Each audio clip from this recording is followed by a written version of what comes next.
बिस्मिल्लाहिर्रहमानिर्रहीम। लेक्चर हमारे कंटिन्यू हैं अबाउट डिटर्मिनेंट, इनके without expansion, properties of the determinant, जिसमें पहले लेक्चरों में 4 प्रॉपर्टीज डिस्कस हो चुकी हैं। इस वक्त प्रॉपर्टी नंबर 5 और प्रॉपर्टी नंबर 6 की टर्न है।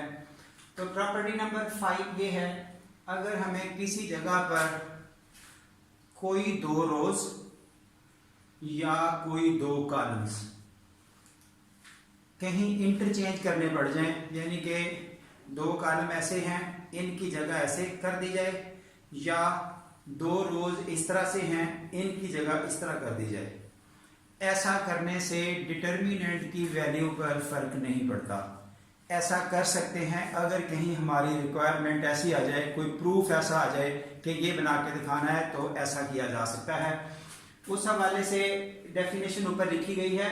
तो ऐसा करने से डिटर्मिनेंट की वैल्यू के बाहर माइनस हमें मल्टीप्लाई करना है, यानी कि उसकी वर्थ सेम रहेगी, जैसे कहा गया बराबर रहेगा इनको इंटरचेंज करने से, लेकिन रिजल्ट के साथ एक नेगेटिव का साइन मल्टीप्लाई कर दिया जाएगा। ये एग्जांपल लिखी जा रही है, एक 3/3 का डिटर्मिनेंट, यहां पर हमने इसका कॉलम सेकंड और कॉलम थर्ड आपस में इंटरचेंज कर दिए। थर्ड सेकंड की जगह आ गया, सेकंड थर्ड की जगह आ गया।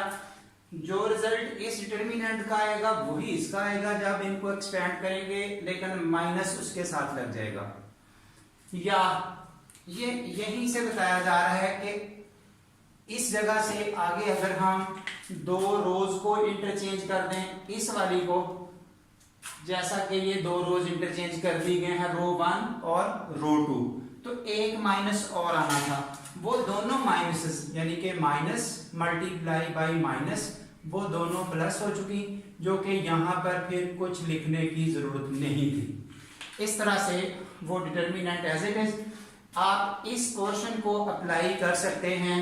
क्वेश्चन नंबर 5, उसका फर्स्ट पार्ट, एक्सरसाइज 5.1, यानी कि यही स्ट्रक्चर अप्लाई किया जा सकता है। वहां एक छोटा सा क्वेश्चन दिया गया है, prove this is equal to this.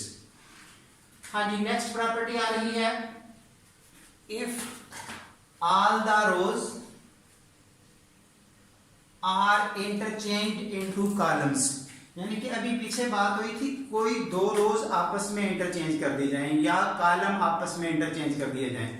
यहां क्या है, अगर सब की सब रोज को कॉलम्स में चेंज कर दें, दूसरे लफ्जों में सादा तरीका है कि हम उस डिटर्मिनेंट का ट्रांसपोज ले लें। ट्रांसपोज का मतलब रोज को कॉलम्स में चेंज कर दें।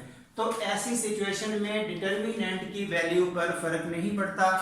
कहीं अगर जरूरत पड़ती है ऐसा करने के लिए, तो हम डिटर्मिनेंट का ट्रांसपोज लेके वर्क कर सकते हैं, उसकी वैल्यू अनअफेक्टेड रहती है।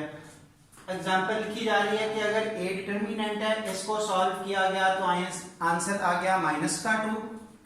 अगर हम इसका ट्रांसपोज लेते हैं, यानी कि फर्स्ट रो फर्स्ट कॉलम बन गई, सेकंड रो सेकंड कॉलम बन गई, जब इसको एक्सपेंड किया तो भी आंसर वही रहा। ये इस चीज की ऑथेंटिकेशन है। ये जस्ट एग्जांपल कोट की गई है उस पोर्शन को शो करने के लिए कि A determinant equal to A transpose का डिटर्मिनेंट है। अब इस प्रॉपर्टी नंबर 6 को अप्लाई करने के लिए हम एक्सरसाइज का क्वेश्चन नंबर 5 का थर्ड पार्ट सॉल्व कर रहे हैं, शो दिस इक्वल टू 0। इस डिटर्मिनेंट का हम एक नाम रख रहे हैं, डेल फॉर डिटर्मिनेंट। ये रहा, दोनों तरफ ट्रांसपोज लिया उस प्रॉपर्टी को यूज करते हुए, यानी कि ऐसा करने से इस पे फर्क नहीं पड़ना। फिर भी स्टेप लिख दिया है हमने, स्टेप डायरेक्ट नहीं किया, शो कर दिया है।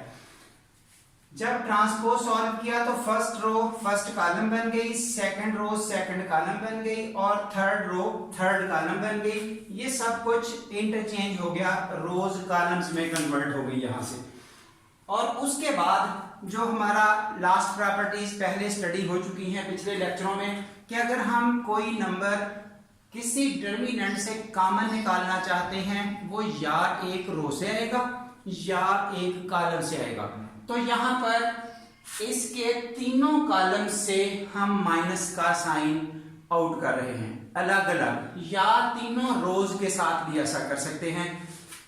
कोई एक काम करना था, प्रॉपर्टी लिख दी गई है taking common minus from column 1, column 2 and column 3, left side as it is. जब इस कॉलम से माइनस कॉमन किया तो ये लिख दिया, सारे माइनस आ चुके। जब इसमें से माइनस कॉमन किया तो ये प्लस हो गया, ये 0, ये माइनस हो गया तो ये लिख दिया। इसी तरह थर्ड वाले कॉलम से माइनस कॉमन करके ये लिख दिया, तो तीनों एज इट इज ये आ चुके। तीनों माइनसेस मिलके एक माइनस आ गई। जो ये स्टेटमेंट है ये दोबारा से उस डेल की कीमत बन गई है जो हम शुरू में इसको सपोज किया था, उसका एक नाम रखा था del is equal to this. तो ये वही कुछ यहां आ गया, उसकी कीमत एज इट इज ये डेल लिख दी है। अब उसको लेफ्ट पे शिफ्ट किया तो स्टेटमेंट ये बनी। फिर जो लेफ्ट साइड थी उसमें ट्रांसपोज का डिटर्मिनेंट और एक सेम होंगे, तो इसकी जगह एज इट इज डेल लिख दिया। दोनों मिलके 2 डेल हो गया, 2 उधर डिवाइड होके खत्म हुआ तो डेल रह गया। हेंस इस डेल की वही कीमत जो ओरिजिनल क्वेश्चन था, ये आपके पास प्रूफ है। यानी कि इस प्रॉपर्टी को यूज करने का मेथडोलॉजी बताया गया, प्रोसेस बताया गया, ये प्रॉपर्टी कैसे वर्क करती है। इसी तरह इस प्रॉपर्टी को हम नेक्स्ट क्वेश्चंस में भी यूज करेंगे। फिलहाल ये प्रॉपर्टीज अंडरस्टैंड करते जाइए। इंशाल्लाह इससे नेक्स्ट लेक्चर में आ रही हैं, नेक्स्ट वीडियो में आ रही हैं प्रॉपर्टी नंबर 7 और 8, वो 1 बाय 1 करके आप अंडरस्टैंड करेंगे। फिर जनरल क्वेश्चंस शुरू हो जाएंगे। अब तक का काम that is closed about this property. That's all.